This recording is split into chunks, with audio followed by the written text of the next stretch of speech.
Before y'all judge me, yes, I was dumb. Yes, I was delusional. Yes, I ignored every red flag in a book, every red flag in a play. Even when they was slapping me in my face, I was so in love with this man that I let him lie, cheat, and literally give me an STD. And I still thought we could fix this. This is the most embarrassing, painful, insane story that I've ever told. But I know I'm not the only one that's been here or been through this. So here we go. Hey y'all, welcome to my YouTube channel. If you guys are new here, make sure y'all like, comment, subscribe. If you guys are out here, make sure y'all tell a friend and tell a friend and tell a motherfucking friend. And I'm back with another story time. So basically, I asked my Instagram to send me story times, and I want all the juicy, detailed story times that you could think of that you truly have experienced. And I don't want you to leave out any details, any thoughts, or anything. And I got one, and we're gonna call this lady Jasmine. So Jasmine sent me a crazy juicy ass story time, as y'all heard from the intro, and we ain't gonna waste no more time. We finna get straight into it. Y'all ready? Because I'm excited. Okay, she said the beginning was the honeymoon phase. I met him. He was perfect. Love bombing me one-on-one, texting me nonstop, calling me wifey, talking about future, talking about having kids, talking about living with me, moving in together. I was even considering picking up everything that I had and driving an hour and a half to live with him after a month of us getting to know each other, because he was so charming, affectionate, and made me feel like I was the prettiest girl in the world. I ignored that he kept his phone face down, or that he would never let me come to his place during the week, only on the weekends. That took a turn. Didn't it? How the fuck he go from Prince Charming to this nigga always leaving his phone upside down and never letting me go to his place during the week, only the weekends? Did he work during the week? Is that why? Perhaps, maybe. Like, I don't know. But the love bombing, y'all, love bombing is very scary. Let me turn my camera. Love bombing is very scary, y'all, because 9 times out of 10, that shit fake. I've been through a lot of love bombing situations, and the people who truly have love bombing was narcissists. So when people love bomb you, don't just fall in love with their words, fall in love with their actions, okay? Clock it, Jasmine. But let's get straight into it. So when he would show me certain TikToks or show me anything on his phone, it would be random texts from unknown numbers popping up on his phone. He'll disappear for hours and say that he fell asleep, but it would be 6 p.m. I'm not gonna lie, friend, I dealt with somebody that was like this, and he was definitely fucking. He was definitely fucking. Nobody go to sleep at 6 p.m. I don't care what nobody say. I don't care what nobody told you, unless this man literally works overnight. Bro is not sleep at 6 p.m. fam. And even if he say he worked overnight, half of them be lying. Because a lot of them could literally say that shit, y'all. Be with y'all all day. Say they, okay, I'm finna go to work. Literally take a shower, get dressed, have no fucking job, and go lay up with somebody else. I promise you. And act like to them he worked during the day when he with you. So he can't text him. He can't be on his phone. Like, men will really have this shit planned out to the T. They would do any and everything to have numerous women opposed to just being honest, y'all. Like, it gets that fucking wicked. But continue. He would gaslight me like crazy. He would always say, why am I so insecure? That's just my cousin texting me. You doing too much. You know where I work at. You know the times that I work. You know I work during the week. That's why I can't come. That's why you can't come during the week. You know this, you know that. I kind of assumed that. Like, maybe, you know, that's the only reason. I could, like, kind of see why he wouldn't want you to come during the week, because he at work, maybe. But honestly, if, you know, y'all locked in and y'all fucking with each other, I still don't even see why you couldn't come even on a work day. Y'all just know y'all gotta go to bed. Y'all can't be up fucking. I don't know. But to each his own, sister. Let's see. Whoa. Hold on. Cause this just went from kind of crazy to fucking insane. I felt crazy, but I wanted to believe him so bad, so I convinced myself in my head that I was tripping, and I started to gaslight myself because of how much that I really loved him. I did that before, y'all. When you feel that shit in your gut, when you feel an intuition, trust it, lean on that, because if you allow what he say to go against how you feel, you are going to genuinely lose a sense of direction, a sense of feeling, and a sense of like your own thoughts. You're not going to know who to believe. You're going to start believing him, any and everything he say. and you're not even gonna believe yourself. Like, anything that you say is like you gonna feel like you're overthinking and you being insecure because you allow his words to carry so much weight, while your genuine feeling and intuition is just you being in your head. You know what I'm saying? Like, it gets wicked, and that's a narc. Next, this is where I'm like, hold on, it starts to get crazy.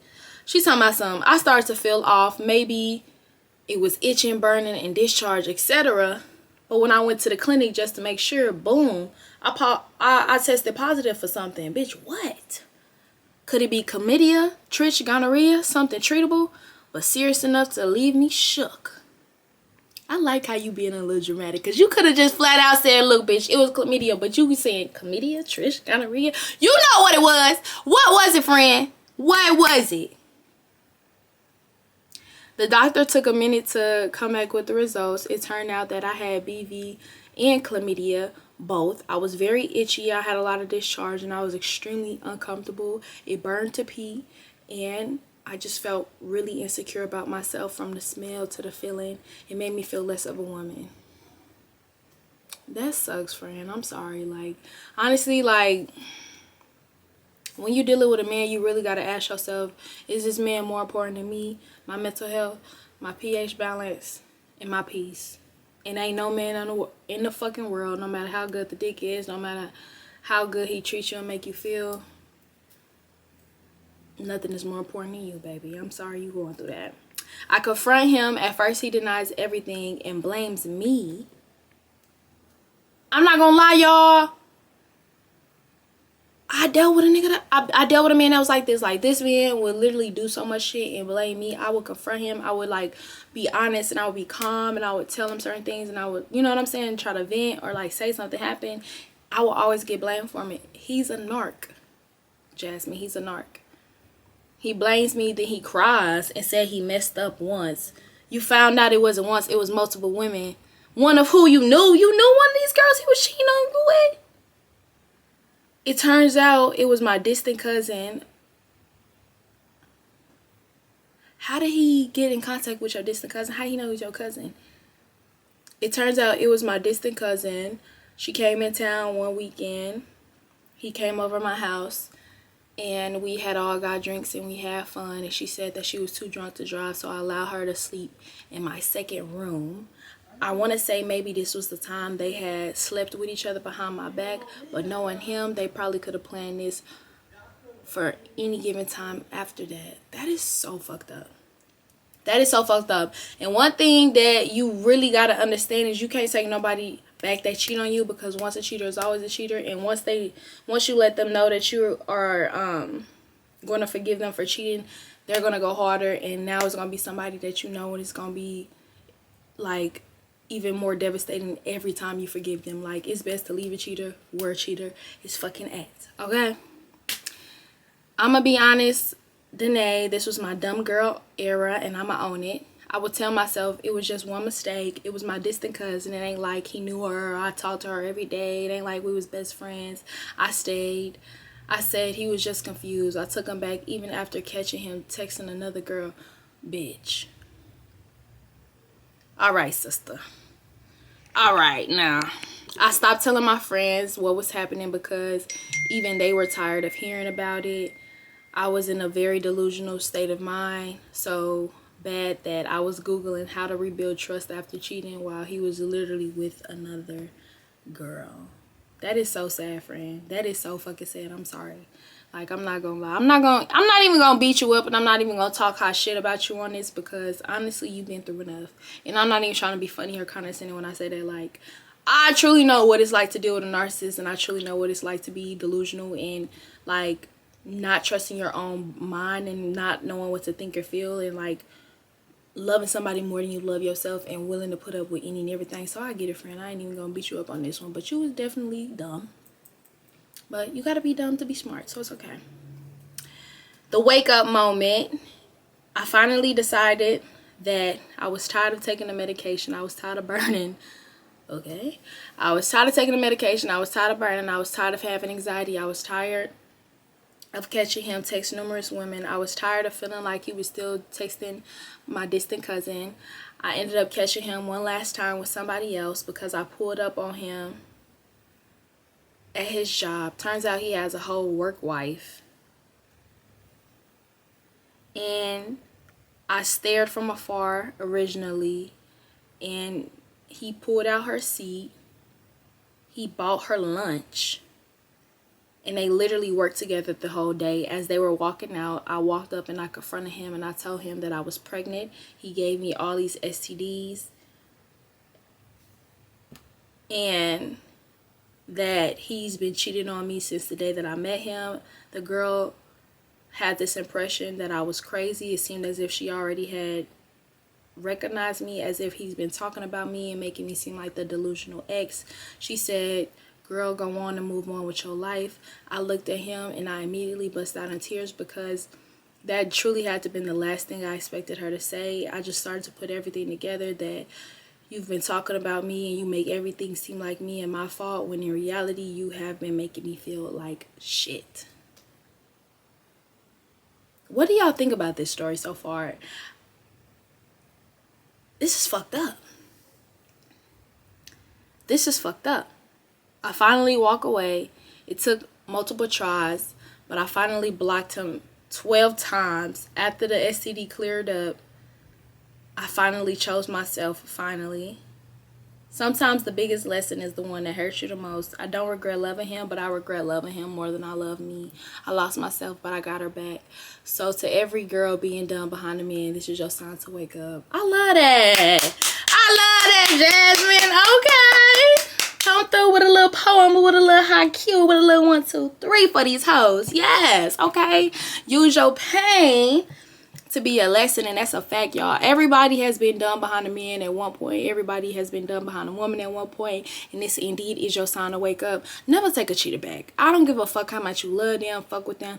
Never take a cheater back, because what you put up with, what you taking back, you are telling somebody what you are going to continue to allow. And if you don't fuck with that cheating shit, which I don't think anybody should, but if you don't fuck with that cheating shit, you don't fuck with that disrespect, do not forgive it and don't take it back, because you just letting them know that for you, I'll put up with it for you. I'll go through it for you. I'll work through it. You won't work that through that. Hold on. You don't work that shit out with nobody, bitch. Nah. Tell me what y'all think in the comments. Thank you, Jasmine, for telling your story and giving me all the details. Friend, I'm glad you finally moved on, but please don't ever do that shit to yourself ever the fuck again. You itching and burning in some more shit. Friend, you had to have chose yourself right then and there.